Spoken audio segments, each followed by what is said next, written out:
Hello, my name is Dami. Welcome to the Real Talk with Dami and Ify. On this week, we are talking about being all in our relationships. We know a little bit about this because at some point in our relationship, prior to getting married, I was one leg in, and then at some point we switched our shoes, and he was one leg in. So we've been through this. But it's looking at it to see what are the things that causes us as people to be in one leg in, one leg out of relationships, and what are the things that we can do to help us just fully immerse ourselves in the decision to be with that person, to be married to that person. So really, babe, we are defining being all in as being fully committed, 100% invested in doing all that it takes, all that is required for you to have a God honoring marriage or God honoring relationship. Because for us, really, it's about whatever we do in our lives, in our marriages, honoring God through that, being an example that the world can see and Christ will be reflected. Yeah. So then being on all in our marriages, can you kind of share the things that you think might stop a person, or the things that stop us from being all in when we were in relationship? And those first few years of marriage, I think it was the first 2 years. First 2 years, yes. First 2 years. What are the things that you would say caused us as a couple, whilst we were dating and then those first 2 years of marriage, to not be all in? Well, I would say it stemmed from our parents' marriage. Our upbringing. Yeah, our upbringing. So we didn't have examples of how to communicate in a marriage, trust in a marriage,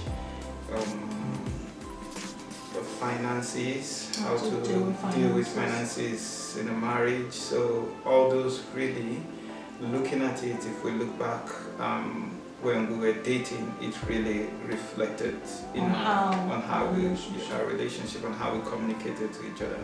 I totally agree. I think just seconding what you just said, babe, I think for me, if I speak from my perspective, during those years we were dating, the things that stopped me from being all in really stemmed from what I saw growing up, and it stemmed from my experience.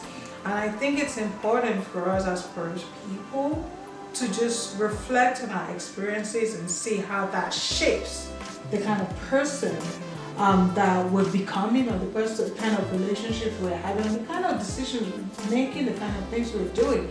Because for me, when we were dating, the one thing that I had learned growing up, and not because someone sat me down and said it, it was just seeing how life worked, the family dynamics and the couple dynamics that I saw. What I learned really was that men cannot be trusted. And that was what I took into my relationships. Well, I think I meant.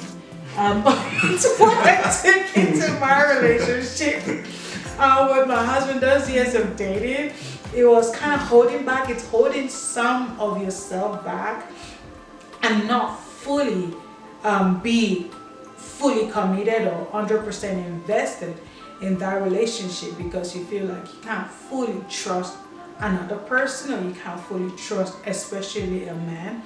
And of course, if you go into a relationship or a marriage feeling like you can't fully trust the person you're getting married to, the person you are married to, well, that is a recipe for disaster.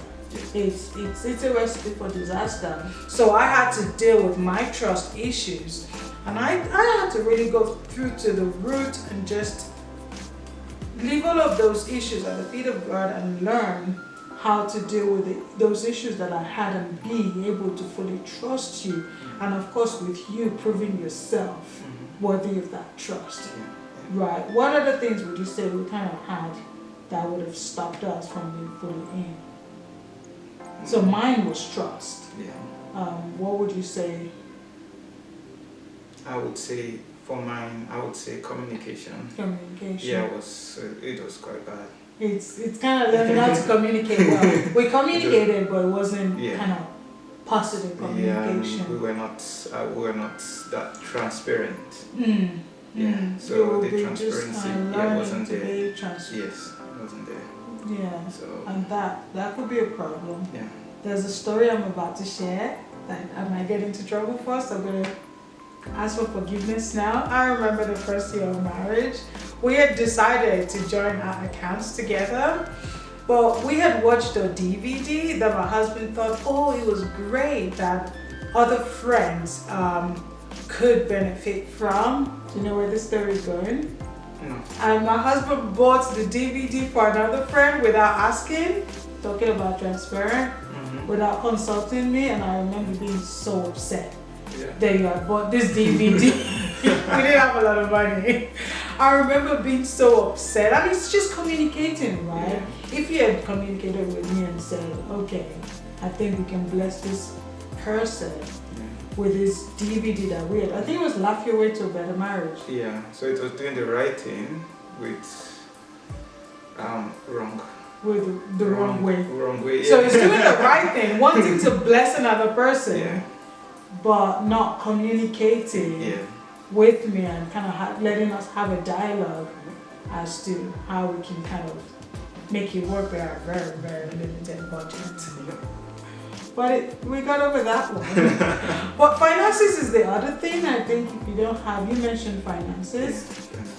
If you don't have the model of how finance should be run in a home, then what kind of problems could that cause? I would say it will cause daily problems. I suppose so. Daily. Yeah, and depending if the lady is quite good in managing the finances, because sometimes one person is better than the other person. One person is the spender, and the other person is the one that saves. The saver. So if the spender is not earning as much as the one that saves, there can be a big problem there. I totally agree with so. that. So in our marriage then, Yeah. who's the spender? Who's the saver? I'm putting him on the spot a lot Who's the spender today. I'm the saver, you're the spender. Is that the truth? I was joking.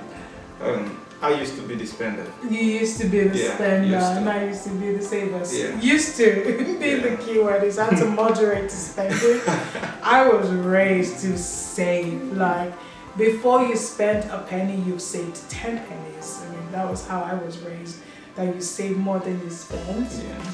But my husband likes to spend, and he didn't really get the concept of saving, but he does now.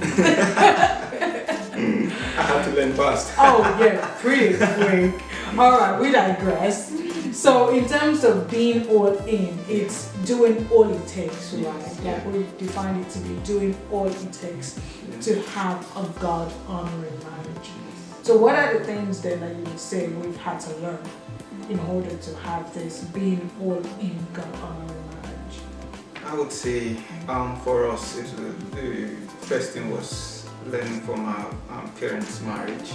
So what were the good things and what were the bad things, and the bad things we had to just say no, it's not going to come into our marriage.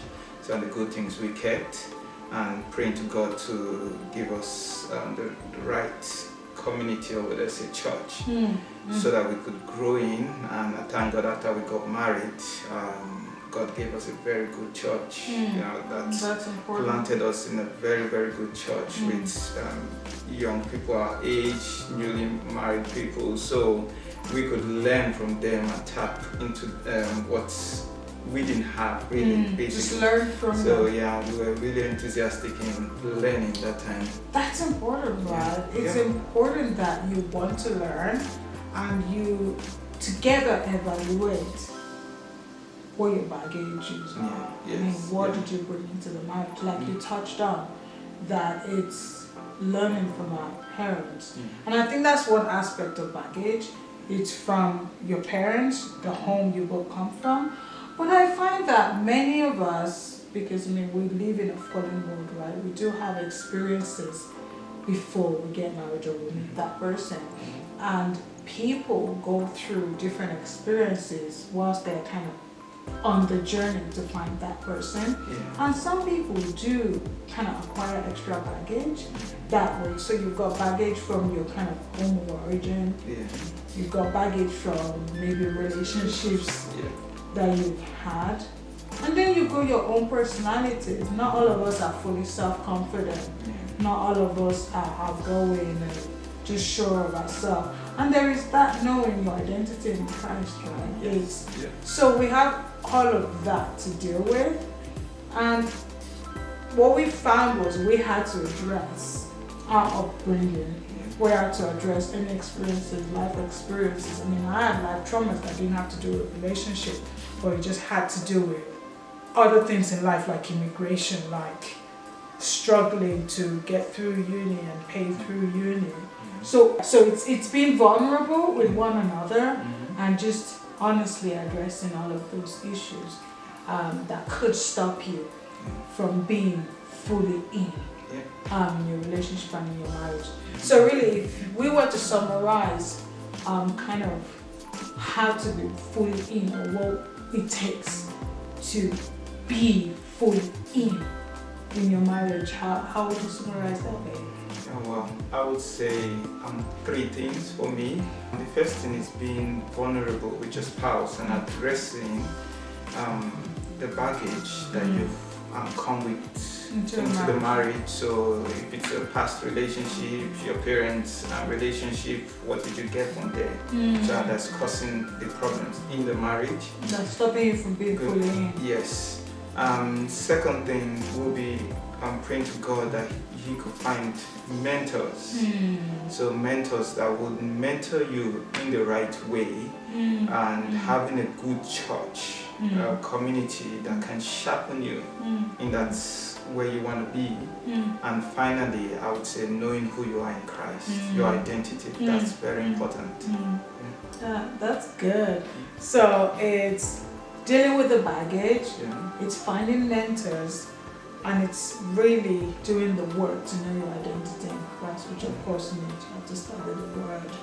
You have to find yourself in a good church community, people who's going to sharpen you and your relationship.